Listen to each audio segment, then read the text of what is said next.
The Tyson family has built a $20 billion empire on a simple, brutal equation: flesh for money.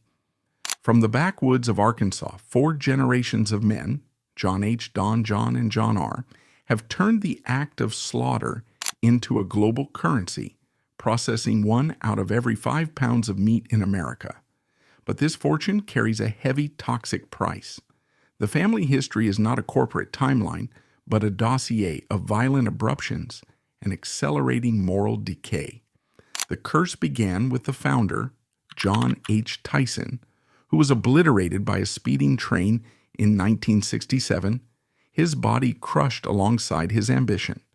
It passed to his son, Don, who industrialized animal suffering and treated his workforce as disposable biological machinery. And it haunts the current generation, where the heavy mantle of power has devolved into farce, with the newest heir found passed out in a stranger's bed, reeking of alcohol and privilege, while the company faced investigations for child labor. This is a bloodline where the distinction between livestock and humans has been erased, culminating in the ultimate horror. Managers at a Tyson plant placing cash bets on which of their employees would die first during a global pandemic. They are the kings of meat, but their crown is rusted with the blood of the people they consume to get it. The 1967 crash and the rise of a ruthless tycoon. The Tyson Dynasty did not pass the torch in a peaceful boardroom ceremony. The transfer of power was dictated by the violent laws of physics. On a gray, freezing morning in January 1967, John H. Tyson, the 66-year-old patriarch who had hauled the family out of the Great Depression with a battered truck and a load of chickens, drove his automobile onto a railroad crossing near Springdale, Arkansas. He never made it to the other side. A speeding freight train, an unstoppable force of steel and momentum, slammed into the vehicle. The impact was catastrophic. The car was not merely damaged, it was erased. The crash killed John H. Tyson instantly, his body broken amidst the twisted metal and shattered glass. It was a gruesome industrial death for a man who had spent his life building a logistics empire. The irony was dark and absolute. The man who had conquered the highways of America to transport livestock was destroyed by the iron horse, the symbol of the old industrial age. The accident left his wife Clora, a widow and the matriarch of a grieving clan, but the true shockwave was felt by his son Don. There was no transition period. There was no mentorship. There was only the sudden silence of the father and the roar of the machinery he left behind. The death of John H. Tyson created a power vacuum that could have easily destroyed the company. In 1967, Tyson Foods was successful, but it was still a family operation, run on the instincts of its founder. With his head literally crushed in the wreckage, the brain of the operation was gone. The burden of survival fell immediately onto the shoulders of his son, Don Tyson. Don was 37 years old, a man who preferred the smell of chicken coops to the air of an office. Standing at the graveside, he inherited not just a bank account, but a complex living organism that required constant feeding. He inherited the debts, the trucks, the slaughterhouses, and the thousands of birds that were waiting to be killed. The suddenness of the train crash stripped away any innocence Don might have had. He realized that life was fragile, but the market was relentless. The chickens didn't stop growing just because his father was dead. The processing lines couldn't stop moving for grief. This moment hardened him. It taught him the central lesson of the Tyson bloodline: the machine must never stop. Forensic historians point to the 1967 crash as the moment the soul of the company shifted. John H. Tyson was a hustler, a trucker, a man who saw chickens as a way to feed people. Don Tyson, traumatized and emboldened by his father's violent exit, would view chickens differently. He would view them as biological units of profit. The blood spilled on the train tracks in Springdale acted as a grim baptism. It marked the end of the agrarian phase of the family history and the beginning of the industrial phase, an era where the violence of the slaughterhouse would be scaled up to global proportions. The train didn't just kill a man, it killed the last vestige of the small-town farmer, making way for the corporate tyrant. When Don Tyson ascended to the throne of the family empire in 1967, following the catastrophic decapitation of his father by the locomotive, the American business world braced for a chaotic transition. They expected a period of mourning, or perhaps the clumsy stumbling of a son who had grown up in the shadow of a founder. What they got instead was the emergence of one of the most ruthless, deceptive, and effective industrial predators in the history of capitalism. Don Tyson was a master of optical illusions. Unlike the buttoned-up CEOs of New York or Chicago who ran corporations from glass towers, Don ran Tyson Foods from the back of a pickup truck or a wood-paneled office in Springdale, Arkansas that smelled of tobacco and fried grease. His uniform was legendary, a tan khaki shirt and matching trousers, embroidered with the name Don on the breast pocket. To the untrained eye, he looked like a janitor or a truck driver or a low-level line supervisor. He cultivated the persona of a good old boy, a simple beer-drinking redneck who just happened to sell chickens. However, forensic historians and business analysts now recognize this khaki uniform for what it truly was: camouflage. It was a disarming tactic designed to lull competitors, regulators, and union organizers into a false sense of security. Beneath the aw-shucks demeanor lay a mind that operated with the cold, binary logic of a computer and the territorial aggression of a wolf. Don Tyson was not a farmer. He was an industrial engineer of flesh. He possessed a terrifying ability to detach emotion from the living creatures he monetized. While his father, John H., had viewed the business as a logistics challenge, getting the bird from point A to point B, Don viewed the business as a biological war. His enemy was inefficiency. His enemy was the natural limit of biology. And his weapon was a philosophy that would reshape the global food system: absolute, total control. The mantra that Don Tyson burned into the corporate DNA of Tyson Foods was simple, violent, and non-negotiable: grow or die. This was not merely a slogan for quarterly earnings. It was an existential threat he held over the heads of his subordinates and his competitors. Perhaps traumatized by the sudden, violent erasure of his father, Don operated with a pathological fear of stillness. In his worldview, stagnation was death. If you weren't eating your competition, you were being eaten. Throughout the 1970s and 1980s, Don embarked on a rampage of acquisitions that can only be described as corporate cannibalism. He did not seek to partner with other poultry firms. He sought to metabolize them. He targeted regional family-owned operations, companies that had been run for generations with a focus on quality or community, and he crushed them with the sheer weight of his supply chain. He utilized a strategy of predatory pricing, flooding specific markets with cheap chicken to drive local prices down to unsustainable levels. The local butchers and small-time processors, unable to bleed money as long as Tyson could, eventually folded. Don would then step in, buy their distressed assets for pennies on the dollar, and integrate them into the Tyson Borg. This strategy transformed the landscape of the American South. The diverse ecosystem of independent meat packers was wiped out, replaced by a monolith. Don Tyson's appetite was insatiable. He devoured Holly Farms. He devoured Valmac. He devoured Lane Processing. With every acquisition, the Tyson Way, a system of relentless speed and cost-cutting, was imposed on the conquered territories. The unique cultures of these acquired companies were erased, replaced by the khaki-clad conformity of Springdale. Don Tyson proved that in the meat industry, mercy was an overhead cost he was not willing to pay.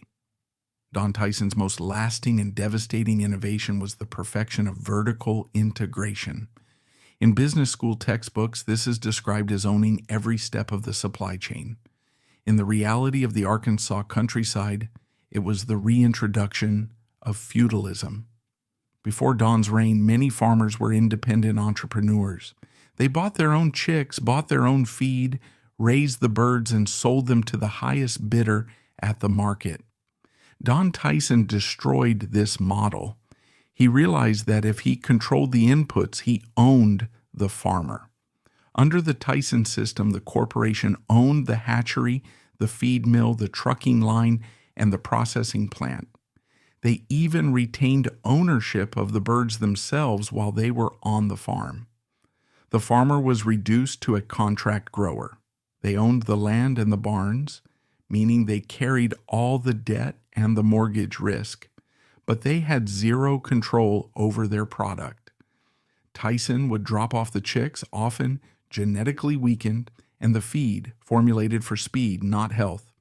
The farmer was told how to raise them, when to feed them, and when to turn off the lights.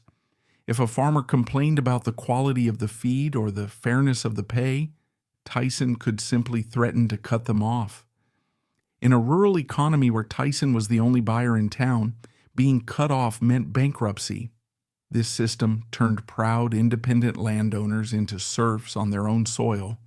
They were sharecroppers in the 20th century, working grueling hours to pay off loans for massive chicken houses that Tyson demanded they build, while Don Tyson grew into a billionaire on the backs of their labor. The grower took the risk of weather, disease, and equipment failure. Tyson took the profit.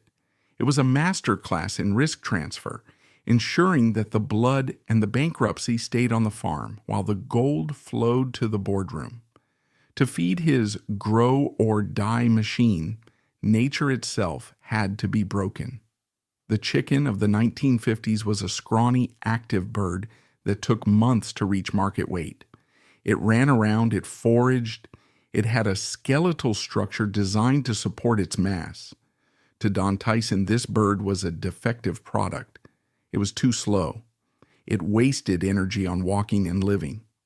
Under Don's directive, Tyson Foods became a pioneer in the genetic manipulation of the avian species. They didn't use test tubes in a sci-fi sense, but they used selective breeding with an aggression that bordered on the grotesque. They engineered the Cobb 500 and other proprietary breeds, birds designed with massive chests because Americans preferred white meat, and voracious appetites. The result was the Franken chicken. These birds grew at a rate that defied evolutionary logic. A bird that once took 70 days to reach slaughter weight now reached it in 45, then 40, then 35. The biological cost of this acceleration was horrifying. The bird's internal organs often could not keep up with their muscle growth, leading to heart failure, known in the industry as flip-over syndrome. Their skeletal systems were often too weak to support their massive breasts, causing their legs to snap under their own weight. Millions of birds lived their short 6-week lives in chronic pain, unable to stand, lying in their own waste until the catchers came to throw them into crates. Don Tyson viewed these creatures not as animals, but as protein conversion units. If 5% of the flock died of heart attacks because they grew too fast, that was simply a calculation. If the remaining 95% got to the slaughterhouse 3 days faster, the math worked out in Don's favor.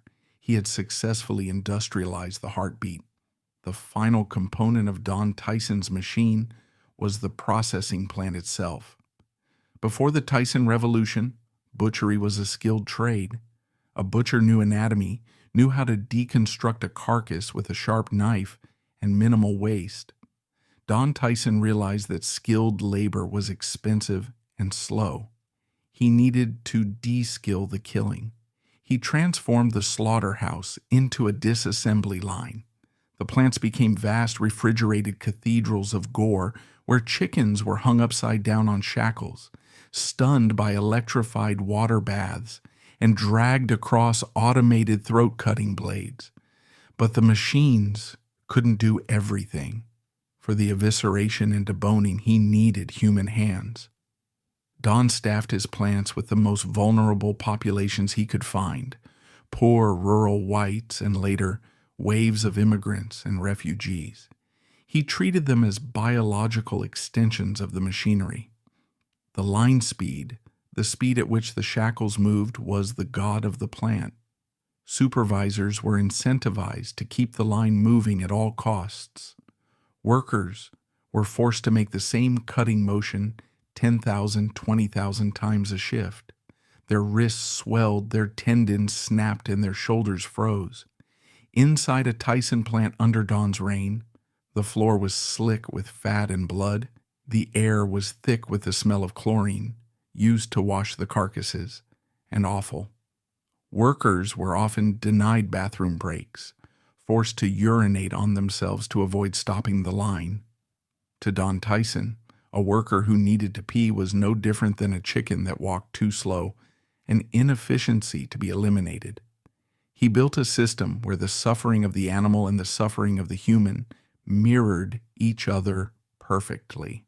Both were ground down, used up, and discarded in service of the quarterly profit margin. By the time Don Tyson handed over the reins, though never fully the power, in the late 1990s, he had fundamentally altered the relationship between humanity and its food. He had turned the farm into a factory, the farmer into a serf, and the animal into a product. He washed the blood off his hands every night, put on his clean khaki shirt, and went to sleep, the undisputed emperor of the slaughterhouse. By the 1980s, Don Tyson had successfully turned Tyson Foods into a global protein engine. But every engine produces exhaust. In the case of the poultry industry, the exhaust was millions of tons of biological waste. Don's obsession with vertical integration meant that while Tyson owned the meat, the contract farmers owned the manure. This waste, rich in phosphorus and nitrogen, had to go somewhere.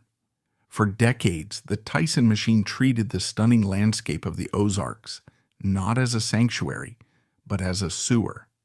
Forensic environmental reports from this era describe the Illinois River, once a pristine waterway cherished by fishermen, turning into a murky, algae-choked soup. The sheer volume of chicken litter spread over the Arkansas and Oklahoma soil created a toxic runoff that poisoned the groundwater. This was not accidental. It was a calculated externalization of costs. To install proper waste treatment systems would have cost pennies per bird, threatening the grow-or-die margin. So the cost was passed to the ecosystem. Local communities began to report undrinkable water and dying fish populations. Don Tyson's empire was literally seeping into the veins of the earth, turning the geography of his home state into a toxic waste dump. The blood of the Tyson empire wasn't just in the slaughterhouse, it was in the water tap of every home downstream. Don Tyson's ambition did not stop at the slaughterhouse door. He believed he could buy the federal government just as easily as he bought feed corn. His philosophy was that every man had a price, and the United States Secretary of Agriculture was no exception. In the early 1990s, the Tyson curse entered the halls of Washington, D.C. via the Mike Espy scandal. Forensic investigators uncovered a brazen bribery scheme where Tyson Foods provided Espy, then President Bill Clinton's Secretary of Agriculture, with illegal gifts, tickets to NFL playoff games, scholarship money for his girlfriend, and lavish travel. In exchange, the company expected leniency on new, stricter federal inspection rules regarding fecal contamination in meat. When the scandal broke in 1994, it shattered the good old boy camouflage Don had worn for so long. It revealed a corporate culture that viewed the law as a nuisance to be bribed away. Tyson Foods eventually pleaded guilty to a felony charge of giving illegal gratuities and paid a $6 million fine. For Don, it was pocket change, a cost of doing business. But for the family name, it was a permanent stain. It marked Tyson Foods not just as a polluter, but as a corrupter of democracy. It established a precedent that the family considered themselves above the laws that governed ordinary citizens. By the late 1990s, Don Tyson was a billionaire, a kingmaker, and a living legend in the industry. But physically and reputationally, the cracks were showing. His lifestyle of hard drinking and relentless pressure was taking its toll. It was time to designate an heir. Did Tyson Foods secretly run a modern-day slave trade?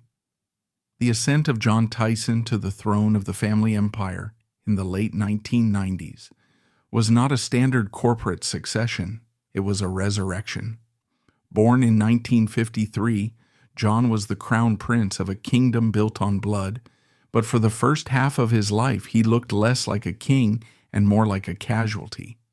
He grew up in the suffocating orbit of his father, Don Tyson, a man who possessed the gravitational pull of a planet. Don was a tyrant of industry, a khaki-clad warlord who thrived in the gore of the slaughterhouse and the backroom deal. John was a creature of a different frequency, sensitive, wealthy, and deeply uncomfortable in his own skin. Forensic psychologists observing the Tyson Dynasty note a distinct fracture between the generations. The founder, John H., had the drive of survival. The builder, Don, had the drive of conquest.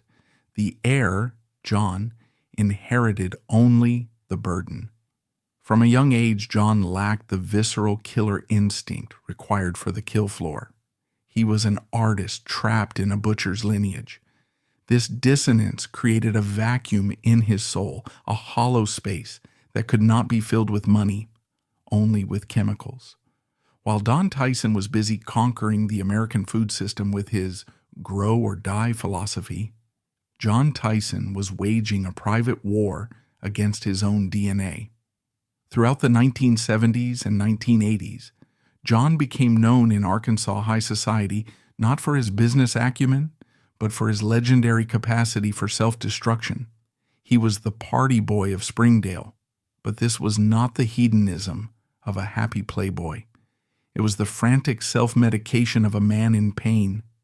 Alcohol and cocaine became his primary defense mechanisms against the crushing weight of the Tyson name. The contrast between father and son was stark and painful. The father was addicted to power.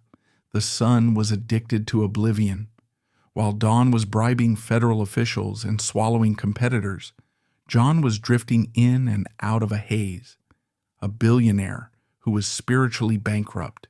He was a man who had everything the world could offer, yet possessed no control over his own mind. This period marked the Tyson curse manifesting in the bloodline itself. The immense wealth extracted from the suffering of animals was now fueling the slow suicide of the heir. By the late 1980s, John Tyson hit rock bottom. His addiction had become a liability that even his father's immense influence could no longer conceal. In a move that saved his life but complicated the family narrative, John entered rehab. He emerged in the 1990s sober, determined to reclaim his birthright. This redemption arc was meticulously curated by the corporate PR machine. John was presented to Wall Street as the new Tyson, a reformed man, more modern, more corporate, and ostensibly more ethical than the rough-edged tyrant who raised him. When John took over as chairman in 1998 and later CEO, he attempted to scrub the grime off the family image. He replaced his father's khakis with tailored Armani suits. He moved the headquarters to a gleaming glass campus that looked more like a tech firm than a meat packer. He spoke of corporate responsibility and modernization, but underneath the new suit was the same old machine. John was a sober man attempting to drive a drunk car. He wanted to be a visionary leader, but the entity he commanded knew only one language: brute force. When Don Tyson finally relinquished control, he handed John a poisoned chalice. The company was a global behemoth, yes, but it was structurally addicted to exploitation. The relentless drive for lower costs, the very strategy Don used to build the empire, had pushed the domestic workforce to its breaking point. To keep the stock price up, the slaughter lines had to move faster. To move faster, they needed bodies. This was the economic trap that lay in wait for the new CEO. John inherited a business model that could not function without a steady supply of desperate, disposable labor. The local labor pool in Arkansas was exhausted. They were too broken or too wise to work the lines anymore. The machine was starving for hands. This reality set the stage for the greatest moral stain in the company's history. The Prince of Poultry, the clean-cut modernizer, would soon find himself presiding over a conspiracy to traffic human beings like cattle. The addiction to drugs was gone, but the addiction to cheap labor was just beginning. By the late 1990s, the Tyson Foods empire was facing a silent existential crisis that had nothing to do with chicken feed prices or consumer demand. It was a crisis of flesh. The grow-or-die philosophy instilled by Don Tyson had scaled the company to monstrous proportions, but the machinery of slaughter had a biological limit: the human body. The work inside a poultry processing plant is some of the most grueling, dehumanizing labor on the planet. Workers stand shoulder to shoulder in temperatures kept at a near-freezing 40 degrees, standing in a slurry of water, blood, and fat. They are required to make repetitive cutting motions, deboning a breast, slicing a wing, thousands of times per shift, often with dull knives, as the line speeds scream past at 140 birds per minute. This environment created a churn rate that defied industrial logic. In some Tyson plants, the annual employee turnover rate hit 100%. This meant the company had to replace its entire workforce every single year. The local labor pools in rural Arkansas, Tennessee, and Missouri had been exhausted. The locals, poor whites and African Americans who had historically staffed the plants, were broken. They had missing fingers, destroyed rotator cuffs, and chronic carpal tunnel syndrome. They were no longer willing to sell their bodies for minimum wage. John Tyson, the new CEO in the Armani suit, was staring at a mathematical impossibility. He needed tens of thousands of hands to keep the stock price up, but there were no hands left to hire. Faced with the choice of raising wages to attract American workers, which would destroy profit margins, or finding a new source of desperate labor, the corporate organism chose the latter. They did not just look for new workers, they looked for a new class of worker, one that was silent, fearful, and legally invisible. What followed was not a series of accidental hiring mistakes, but what the U.S. Department of Justice would later describe as a structured corporate conspiracy to smuggle human beings across international borders. This was the creation of a corporate underground railroad, designed not to liberate slaves, but to import a compliant underclass. The scheme relied on a complex network of recruiters, coyotes, smugglers, and temporary employment agencies that acted as liability shields for the main corporation. At the heart of this network was a figure who seemed lifted from a noir thriller, Amador Anchondo. A prominent smuggler operating out of the border regions, Anchondo became a key node in the Tyson supply chain. Forensic evidence gathered by the INS, Immigration and Naturalization Service, revealed that this was not a passive operation. Tyson managers did not simply wait for undocumented immigrants to show up at the plant gates. They placed orders. Plant managers in Shelbyville, Tennessee, and other locations were recorded requesting specific numbers of workers, treating human beings like raw materials to be procured. "I need 20 bodies by Tuesday," was the operational mindset. These requests would filter down the chain to the smugglers in Mexico, who would then round up impoverished villagers with promises of the American dream. The journey of a Tyson worker began in the dust of the Mexican borderlands. Smugglers would guide groups of men and women across the Rio Grande, often under perilous conditions, exposing them to the risk of drowning, dehydration, or assault by cartels. Once on American soil, the cargo was loaded into vans and buses. These vehicles did not drop the migrants off in random cities to find their own way. They drove them directly to the loading docks and personnel offices of Tyson processing plants in the American interior. This logistical precision is what elevated the crime from simple immigration fraud to human trafficking. The workers were often delivered with startup kits, fraudulent Social Security cards and green cards, often of such poor quality that the ink was still wet or the laminating glue was still sticky. Tyson executives and HR managers were fully aware of the fraud.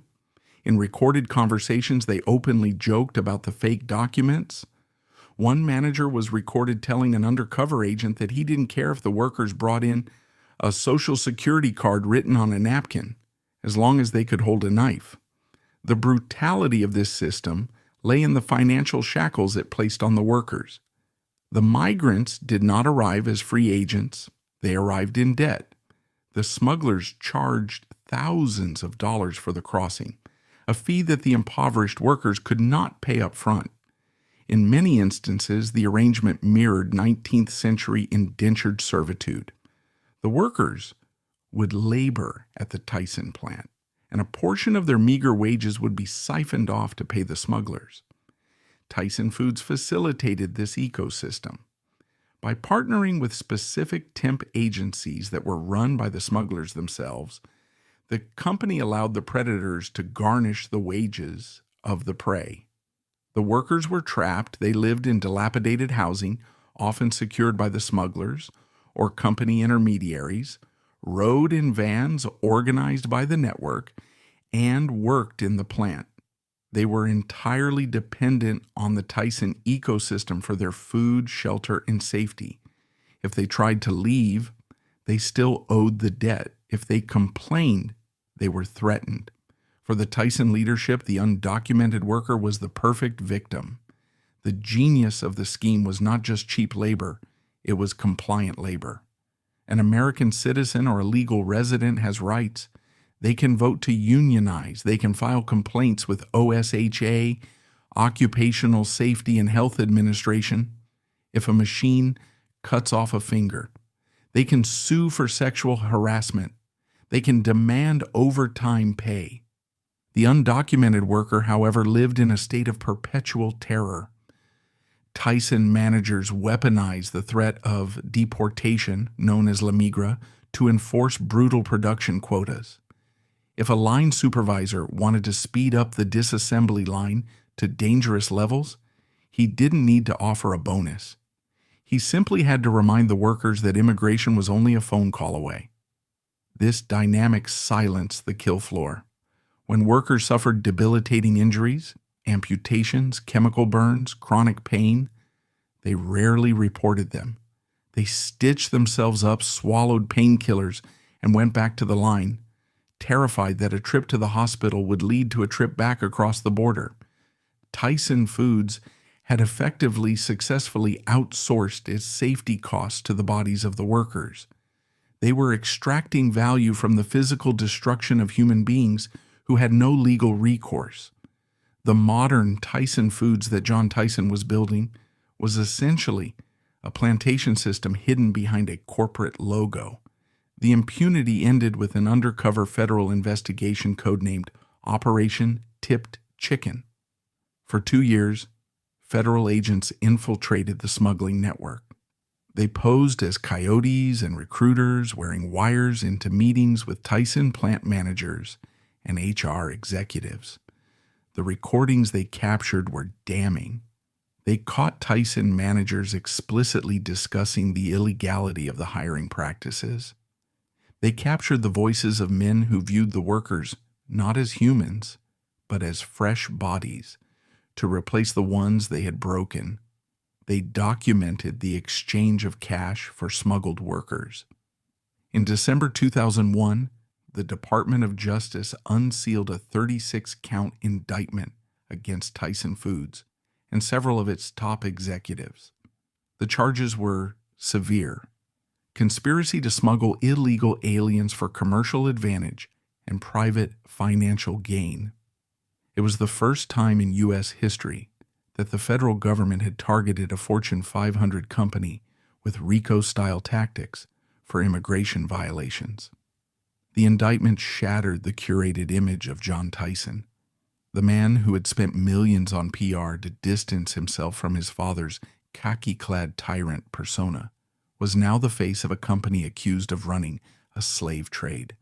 The glass headquarters in Springdale was raided. The stock price wobbled.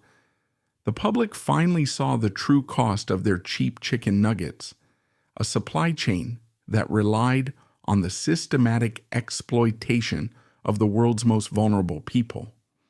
The Prince of Poultry had been caught with blood on his hands, not from killing chickens, but from trafficking humans. In February 2003, the federal government's case against Tyson Foods went to trial in Chattanooga, Tennessee. It was billed as the definitive battle between the Department of Justice and corporate greed. The prosecution had wiretaps, they had cooperating witnesses, and they had a narrative that painted the Tyson boardroom as the command center of a criminal enterprise. But they underestimated the sheer brute force of the Tyson legal defense. John Tyson did not face the jury as a humble defendant. He faced them from behind a phalanx of America's most expensive defense attorneys. The strategy they deployed was a masterclass in corporate immunology. They did not deny that smuggling had occurred.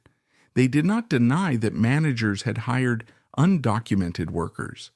Instead, they argued that the corruption was localized. They claimed that the executives in Springdale, John Tyson and his inner circle, were the victims of rogue mid-level managers who had gone off the rails. It was the bad apple defense executed with surgical precision.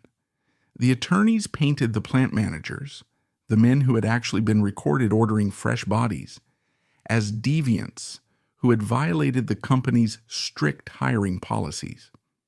John Tyson was portrayed not as a smuggler, but as a distant, benevolent CEO who had been betrayed by his subordinates. It was a cynical gamble. Sacrifice the pawns to save the king. The strategy worked. On March 26, 2003, after less than a day of deliberation, the jury acquitted Tyson Foods and its top executives on all charges. The verdict sent shock waves through the labor movement. It established a terrifying precedent. A corporation could profit from a decade of systematic human trafficking. But as long as the CEO didn't personally drive the smuggling van, he was untouchable. Inside the courtroom, the Tyson executives hugged their lawyers. The stock price, which had been depressed by the scandal, rallied. John Tyson walked out of the courthouse, a free man, vindicated in the eyes of the law, if not in the eyes of history.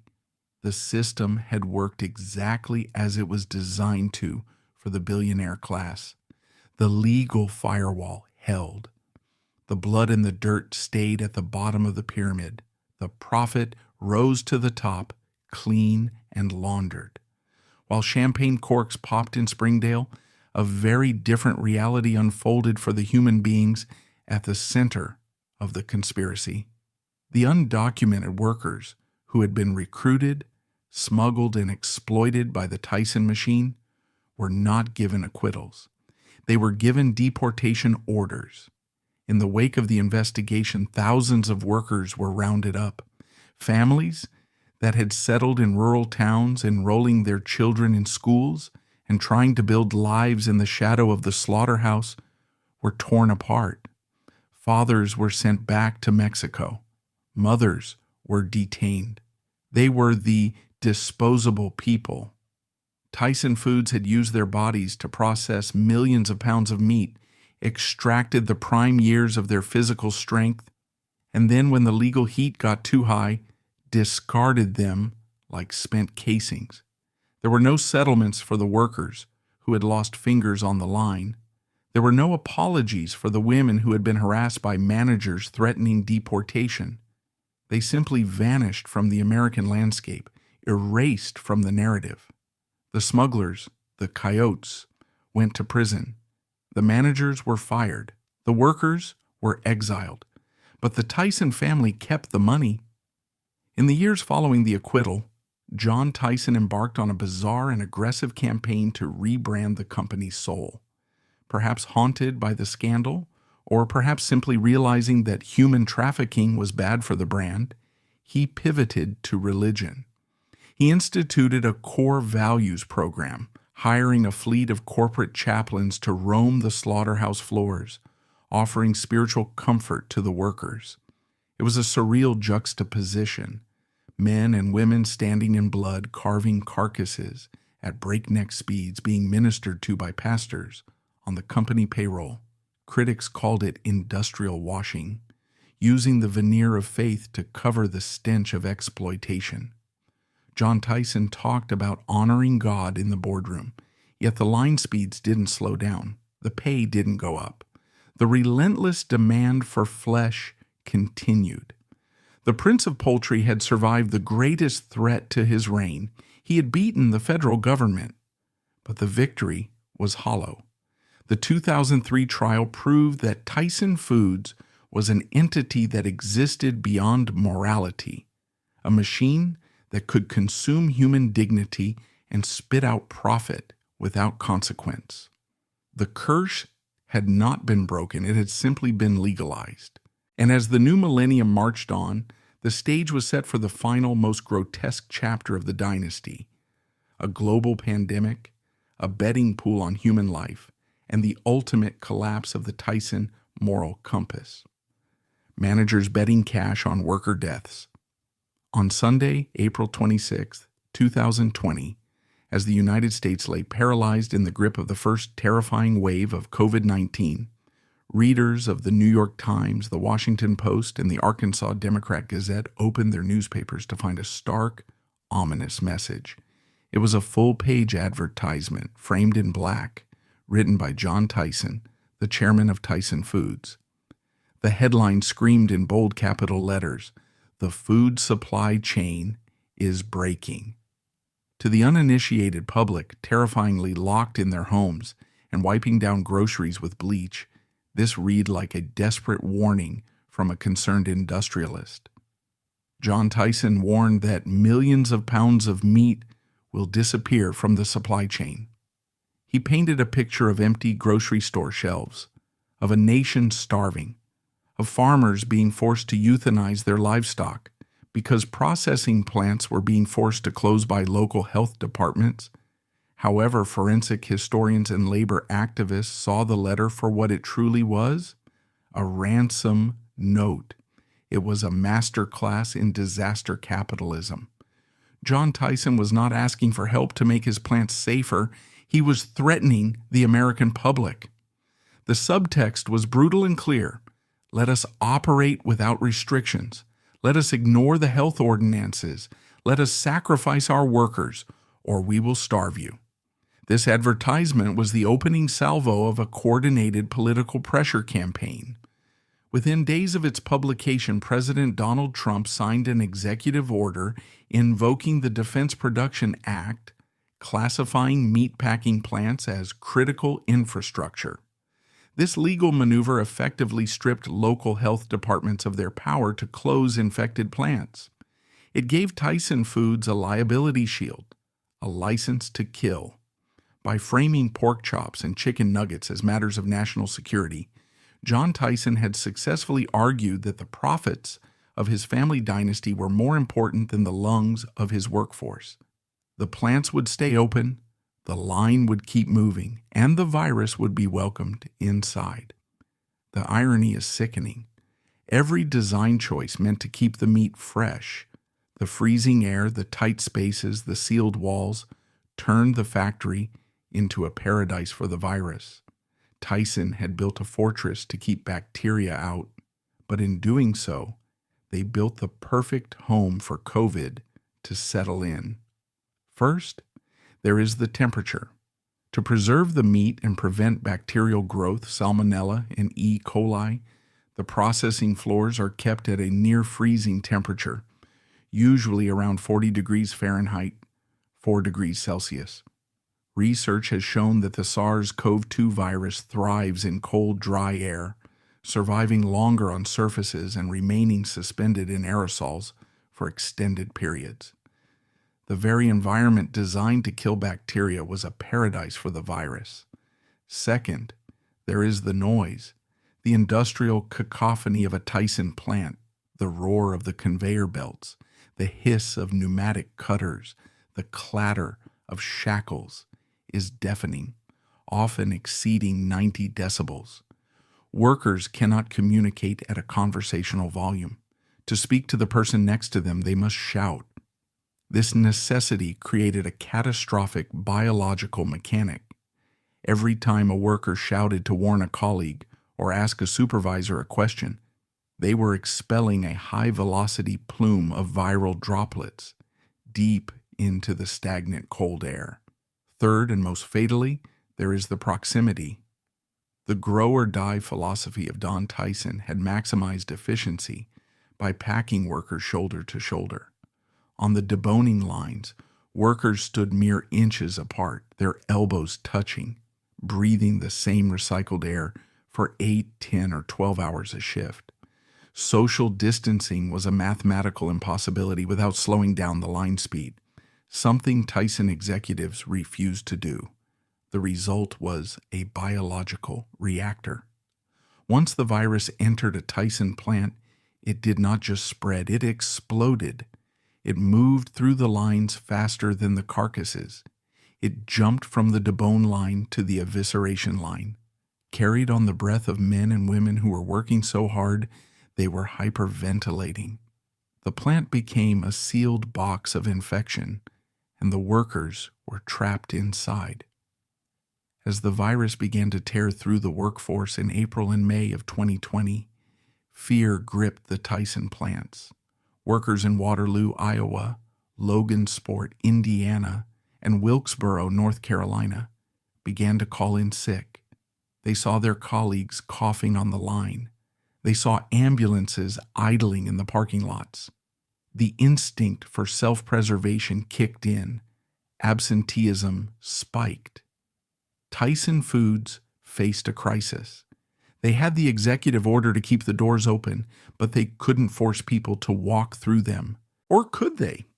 The corporate response was a cynical weaponization of poverty.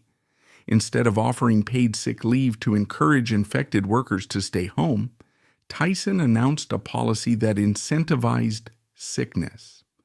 They introduced the thank you bonus, a lump sum of $500 to be paid to workers who did not miss a single shift for 3 months. For a refugee from Burma or a single mother from Mexico making $15 an hour, $500 was a life-changing amount of money. It was rent, it was food, it was survival. But the catch was absolute. If you missed a day because you felt feverish, you lost the money. This policy effectively forced workers to play Russian roulette with their health. A worker waking up with a sore throat and a dry cough faced a terrible choice: stay home and lose the bonus and potentially be fired for absenteeism, or take 2 Tylenol to suppress the fever, walk into the plant, and hope for the best. Tyson Foods had engineered a financial structure that guaranteed infected workers would come to work.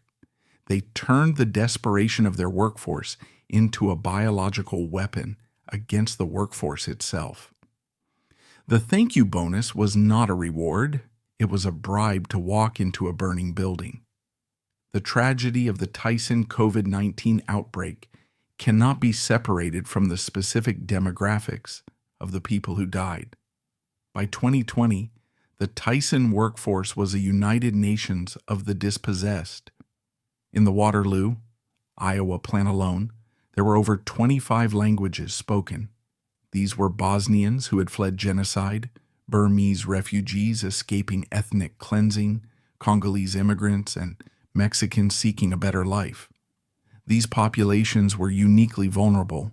Many did not speak English well enough to understand the chaotic and often contradictory health guidelines issued by the CDC. Many lived in multi-generational households, meaning that when a Tyson worker brought the virus home, they brought it to their elderly parents and their children. The infection did not stay in the factory. It radiated out into the immigrant communities, turning tight-knit neighborhoods into funeral zones.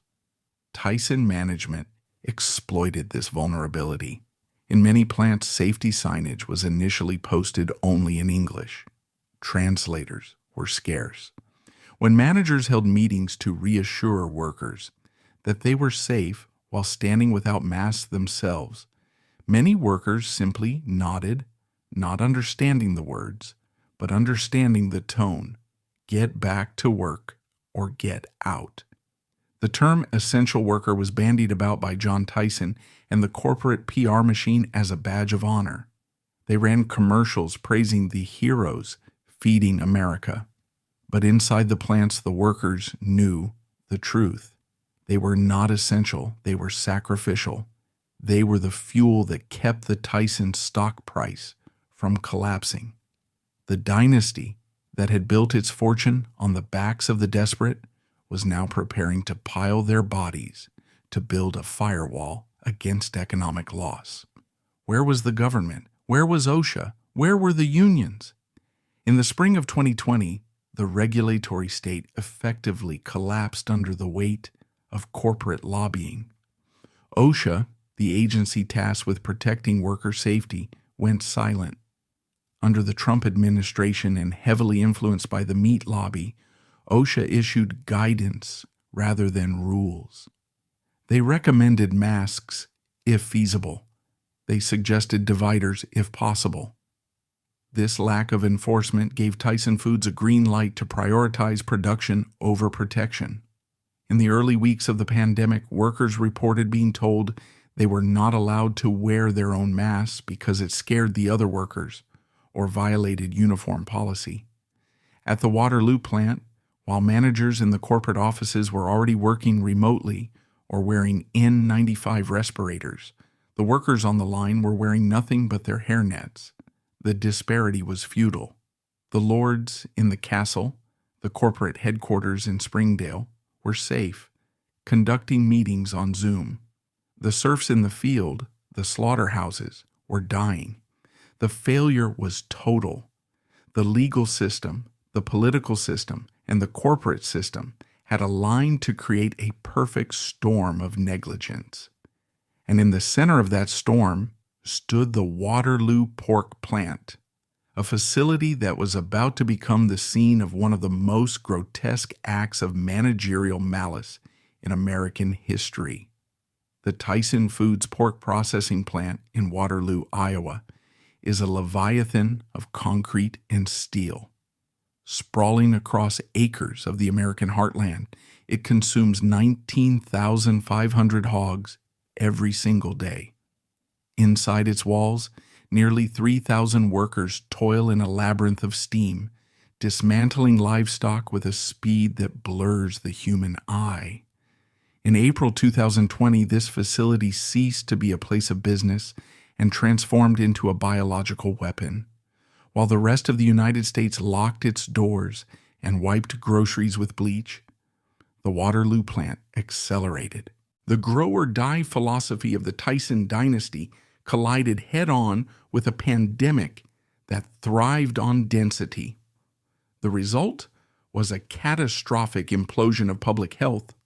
The plant became a super-spreader engine of such ferocity that it did not just infect the workers, It overwhelmed the entire county, turning Waterloo into one of the highest per capita infection zones in the nation. By early April, rumors of sickness spread through the plant faster than the line speeds. Workers whispered about colleagues disappearing from their stations, about ambulances idling at the loading docks, and about men vomiting in the locker rooms. Yet Tyson Foods maintained a facade of absolute denial. When local elected officials, terrified by the rising case numbers in the community, asked Tyson management if the virus was inside the plant, they were met with a stone wall. On April 10th, despite internal reports indicating a growing cluster of sick employees, plant management publicly stated, "We have no confirmed cases." This was a strategic falsehood designed to keep the line moving. Behind the scenes, the situation was spiraling into chaos. Managers were aware that workers were arriving with fevers. They were aware that the locker rooms, cramped spaces where hundreds of workers changed shifts simultaneously, were effectively gas chambers of viral transmission. Yet the order from Springdale remained unchanged. Production must continue. When workers asked for masks, they were told, according to later lawsuits, that face coverings were unnecessary or even prohibited because they caused panic. The leadership was managing the optics of the disaster, not the safety of the human beings. Black Hawk County Sheriff Tony Thompson, a lawman not easily rattled, decided to breach the corporate wall. After receiving frantic calls from workers' families, he inspected the facility himself. What he saw inside terrified him. He described a scene of industrial anarchy. Workers standing elbow to elbow, cutting meat with no protective gear, and a complete lack of social distancing. It was a free-for-all, he later told the press. It shook me to the core. Thompson, along with the local Board of Health, pleaded with Tyson to close the plant for a deep clean and to test the workers. They were ignored.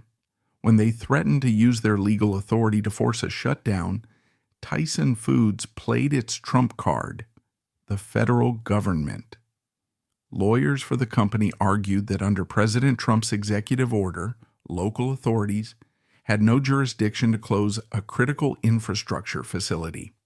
The sheriff of Black Hawk County, the highest law enforcement officer in the jurisdiction, was effectively told to stand down. Tyson Foods had established itself as a sovereign entity, a state within a state, answerable only to its shareholders. Inside the walls, the workforce was a United Nations of the dispossessed.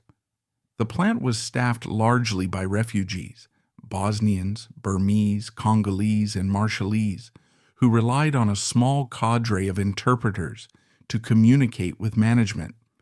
During the height of the outbreak, these interpreters became the unwilling conduits of a death sentence. In harrowing testimony provided to investigators, interpreters described being forced to call sick workers at home and order them back to the line.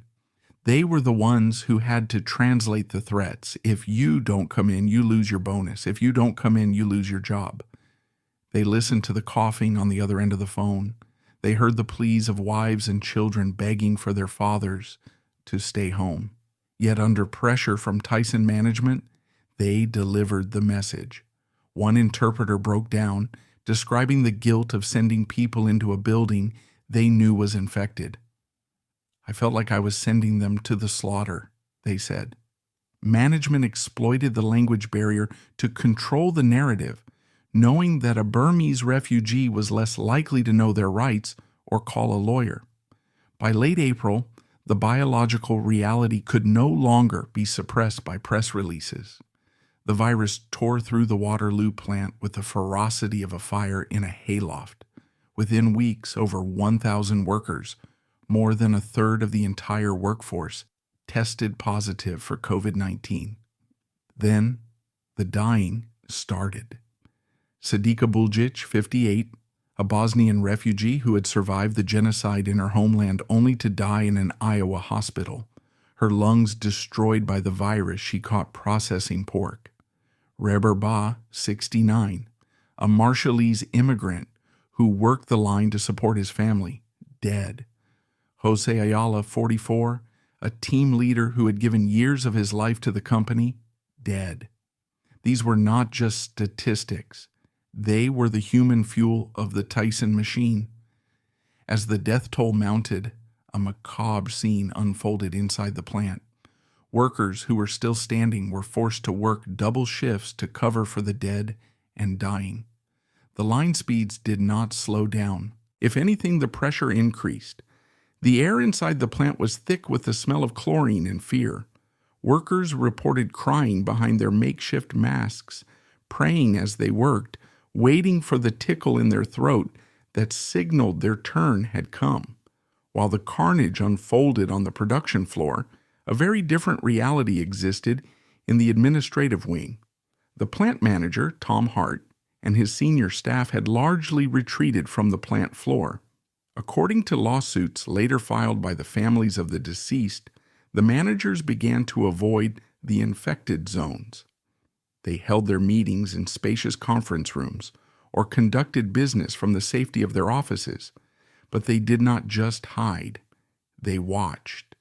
And in a display of callousness that would define the moral collapse of the Tyson Dynasty, they began to view the unfolding tragedy not as a humanitarian crisis, but as a spectator sport. It was here, in the hallway, outside the administrative offices, that the ultimate betrayal of the social contract took place. As ambulances took workers away, and as the infection rate climbed toward 40%, Tom Hart and his lieutenants did not weep. They did not pray. They reached into their wallets, pulled out cash, and started a game.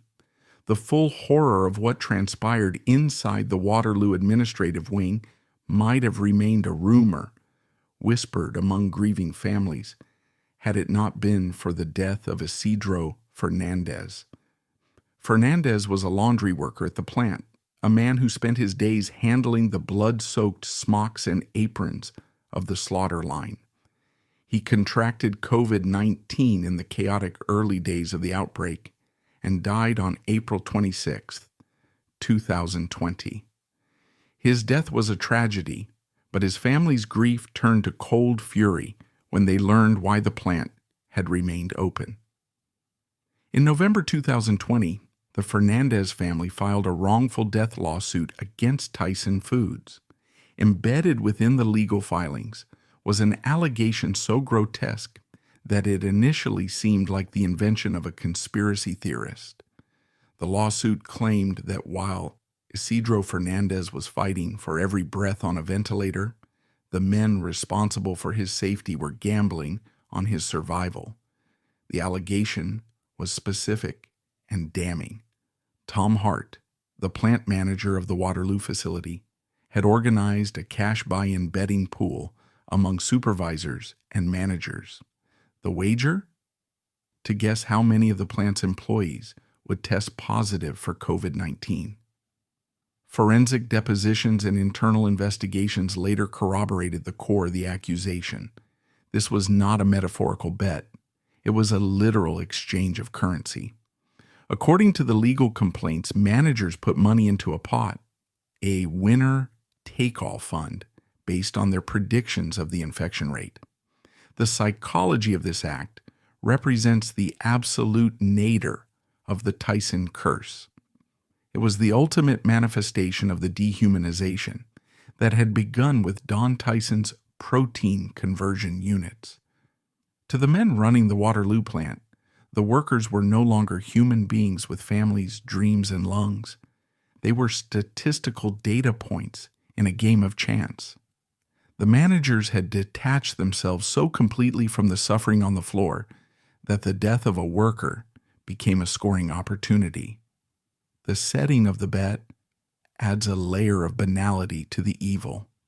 It reportedly took place in the hallway outside the executive offices, a clean, well-lit space separated from the kill floor by thick doors and air filtration systems.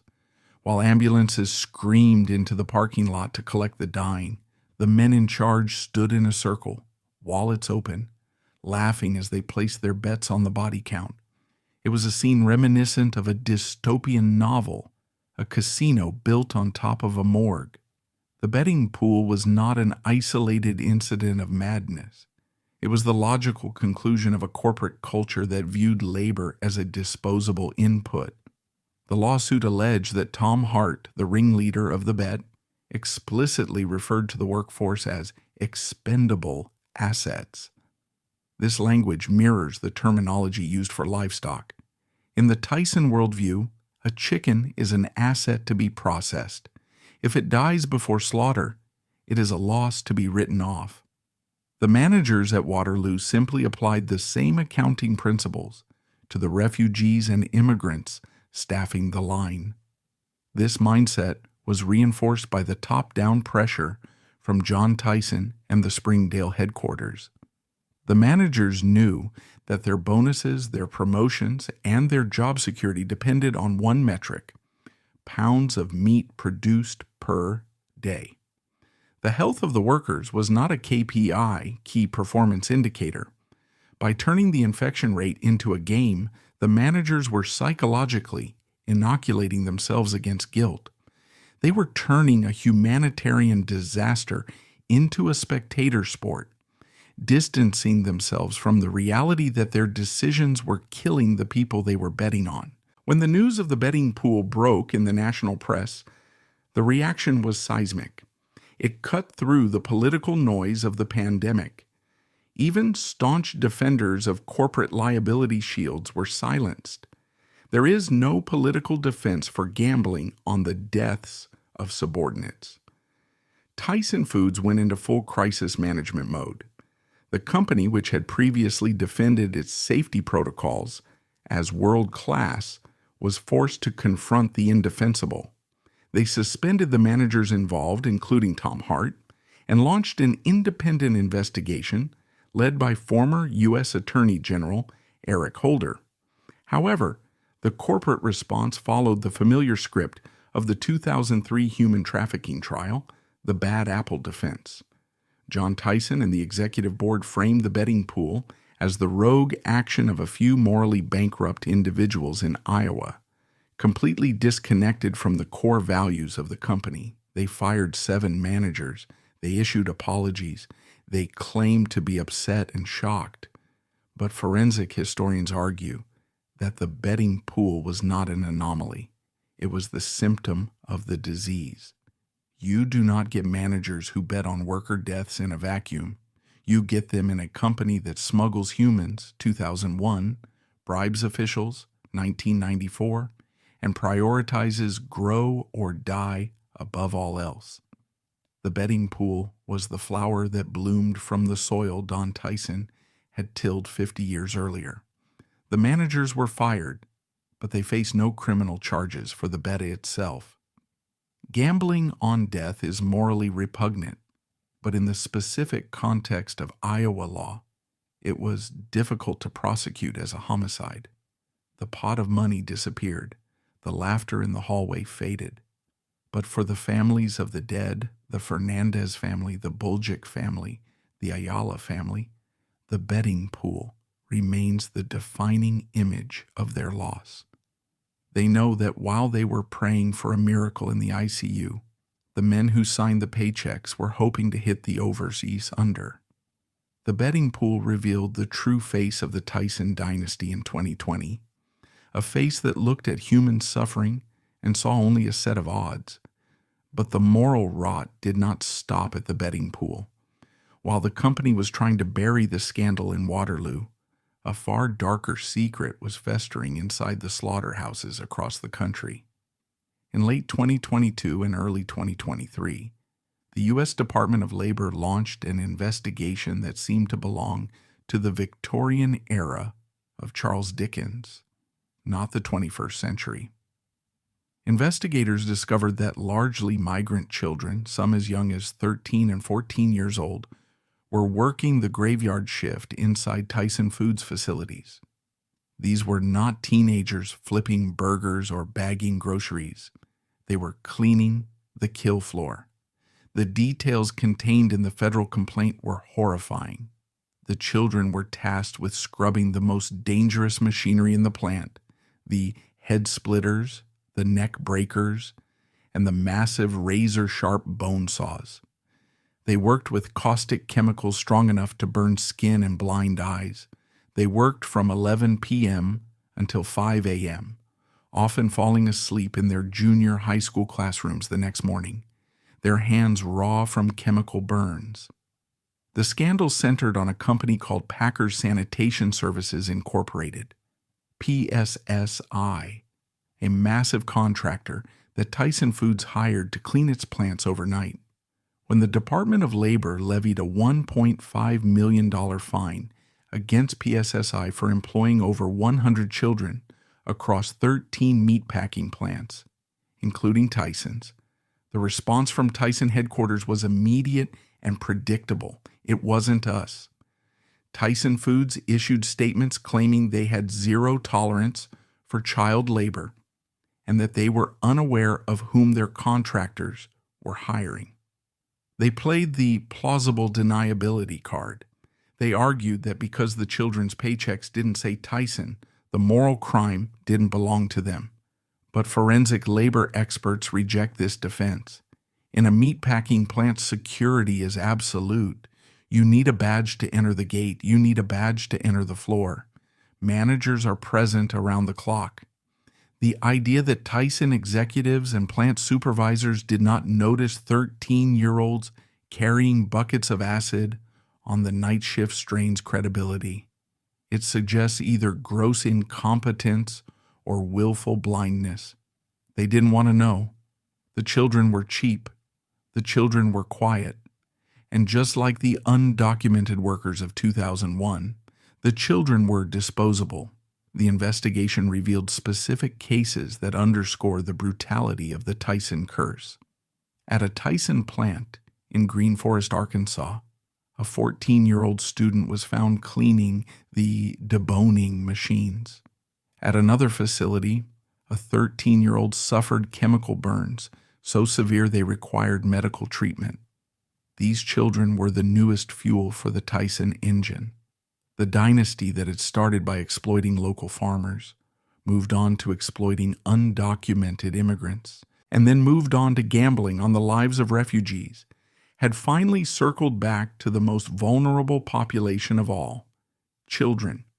It was a complete regression of civilization. The wealth of the Tyson family was being scrubbed clean every night by the small, chemically burned hands of middle schoolers. Is the Tyson dynasty finally over? If Don Tyson was the brutal builder and John Tyson was the troubled transitional king, then John R. Tyson, the great-grandson of the founder, was designed to be the perfect product. Born in 1990, he was genetically engineered by the family wealth to break the cycle of rough edges and rural scandals. He didn't go to a state school. He went to Harvard and Stanford. He didn't start on the kill floor in khaki pants. He started in investment banking at J.P. Morgan. In 2019, when he joined the family business, and later in 2022, when he was fast-tracked to the position of Chief Financial Officer, CFO, at the absurdly young age of 32, the narrative was clear. The Tyson family has finally evolved. John R. was polished, articulate, and looked good in a suit. He was the golden boy, meant to signal to Wall Street that Tyson Foods was now a sophisticated modern corporation, not just a slaughterhouse run by hillbillies. But biology is stubborn. The Tyson curse, that potent cocktail of addiction, entitlement, and recklessness, lay dormant beneath the Stanford MBA. The boardroom believed they had hired a financial prodigy. In reality, they had simply promoted a ticking time bomb with a better haircut. The facade of the golden boy disintegrated on a Sunday morning in November 2022. The incident did not happen in a boardroom or a high-stakes negotiation. It happened in the spare bedroom of a complete stranger in Fayetteville, Arkansas. A local woman returned home to find her front door unlocked. Upon entering, she discovered a trail of clothes leading to her bedroom. There, passed out under her covers, deep in an alcohol-induced coma, lay the CFO of a Fortune 100 company. It was John R. Tyson. The police body cam footage of the arrest is a document of profound corporate humiliation. When officers tried to wake him, the heir to the Tyson empire could not articulate where he was, who he was, or why he was sleeping in a stranger's bed. He was incoherent. The Prince of Poultry was reduced to a trespassing drunk, staring blankly at a flashlight. This was a disaster on multiple levels. First, it was a security nightmare. The CFO of a major corporation had made himself totally vulnerable. Second, it was a PR catastrophe. The image of the 32-year-old executive being shook awake by cops made Tyson Foods look like a clown show. It proved that despite the billions of dollars and the Ivy League degrees, the chaotic DNA of the Tyson bloodline remained dominant. The apple had fallen directly at the base of the poison tree. If the 2022 incident could be spun as a one-time youthful indiscretion, a stretch for a 32-year-old CFO, the events of June 13th, 2024, erased that defense. Less than 2 years after pleading guilty to trespassing and public intoxication, John R. Tyson was arrested again. This time, Arkansas police clocked his silver SUV speeding at 115 miles per hour in a 70 miles per hour zone. When they pulled him over, he reportedly smelled of alcohol and had bloodshot, watery eyes. He failed the sobriety test. He was booked into the Washington County Detention Center, facing charges of driving while intoxicated, DWI, and careless driving. This arrest was the final nail in the coffin of his credibility. It demonstrated a pathological lack of judgment. A man who cannot control his own vehicle is certainly not fit to control the finances of a $53 billion company. Yet, the reaction from the Tyson board of directors was terrifyingly mute. While he was suspended, he was not immediately fired. This hesitation revealed the paralyzing grip of nepotism. In any other public company, a CFO arrested twice in 2 years for alcohol-related offenses would be terminated before the mugshot hit the internet. At Tyson, the bloodline offers a shield that competence cannot pierce. The tragedy of John R. Tyson is not just personal, it is institutional. He represents the end stage of a dynasty. The hunger of the founder, John H., and the ruthless aggression of the builder, Don, have been diluted down to the sheer reckless entitlement of the great-grandson. John R. is not building anything. He is merely surviving the weight of his own name. His repeated arrests send a demoralizing message to the 140,000 workers of Tyson Foods. You can be fired for being 5 minutes late to the kill floor, but the heir can break into a house and drive drunk at 115 miles per hour and keep his title. He is the living embodiment of the Tyson paradox. The family controls the company through a special class of stock that gives them absolute voting power, regardless of their competence. The shareholders are hostages to the genetics of one family. The golden boy turned out to be a liability, a man who poses a greater risk to the company's reputation than any avian flu outbreak. The future of Tyson Foods is currently sitting in the back of a police cruiser, asking for a lawyer. In early 2024, the Tyson curse descended upon the small town of Perry, Iowa, not in the form of a scandal, but in the shape of a padlock. For generations, the Tyson pork plant had been the beating heart of this community, the primary employer that kept the schools funded, the grocery stores open, and the lights on in thousands of homes.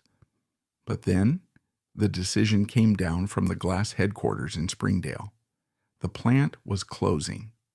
Over 1,200 workers, men and women who had spent decades destroying their bodies for the company, were fired overnight. To the accountants looking at spreadsheets in Arkansas, this was a simple efficiency adjustment. But to the people of Iowa, it was a death sentence. It was a visceral betrayal of the very heartland that had supported the Tyson family when they were just hauling chickens in a battered truck. The dynasty was pulling up stakes, leaving behind a Rust Belt ghost town and a workforce with broken backs and no pensions.